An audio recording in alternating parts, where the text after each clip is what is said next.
As for realism, the landscape descriptions of the sagas of Icelanders are a part of this larger whole, which is the clarity and the down-to-earth tone of the sagas. Um, and when we compare the sagas of Icelanders to other types of Old Norse literature, we see a huge difference.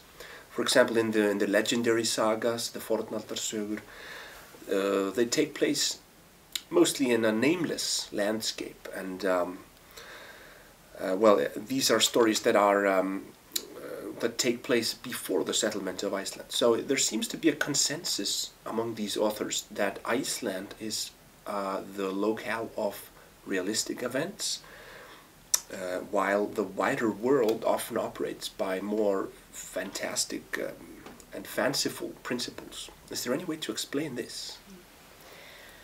Well, I think sort of references to the landscape and specific geographical features around Iceland that we find in the sagas, they very much help to underline the feeling of veracity, or the as you say, the sense of realism that these narratives convey.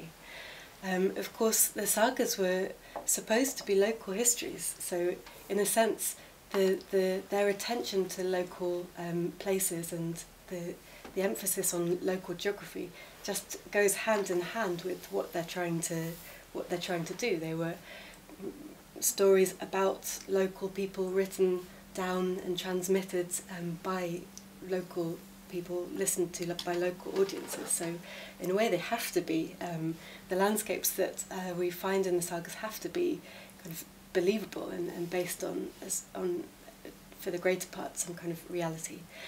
I think it's useful to point out that there is rather a lot of variation from saga to saga within the Íslendingasögur corpus, as far as the extent to which the landscapes that they present are realistic, both in Iceland and beyond.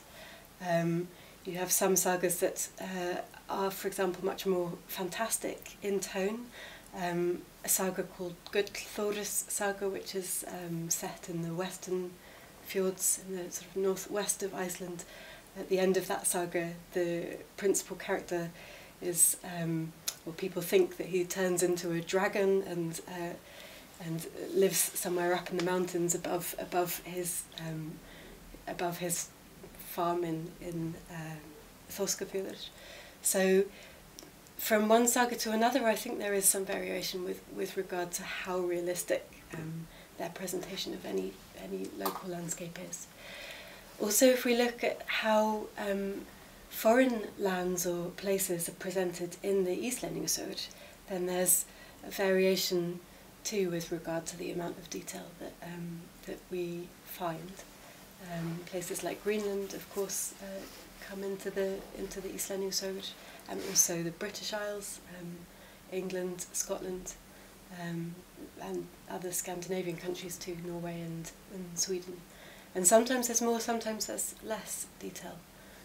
But these are all places that that I think audiences would have been familiar with, if not on a first-hand basis, at least through these stories. A saga called Bárðarsaga, Snæfellsás, I think is another interesting saga to think about with regard to how realistic the events and the landscapes that contain these events are concerned. Bárðarsaga tells the story of actually a troll settler, or a half-giant, half-troll, and the saga set in the west of Iceland, on the Snæfellsnes Peninsula.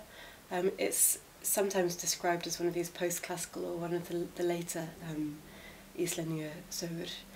And it seems, at least in the first half of the narrative, to be that one kind of driving sort of motivation behind the writing down or the construction of this story is not only just to tell the story of the local area, but to try very much to explain a number of place names that are found around the Snæfellsnes Peninsula. And so to this end we have all kinds of stories or anecdotes about fights between Bárður and other supernatural creatures, And so you have this quite strong supernatural, what could you call it, dimension, sort of, or overlay actually, on the real or the everyday landscape, which produces an interesting narrative dynamic.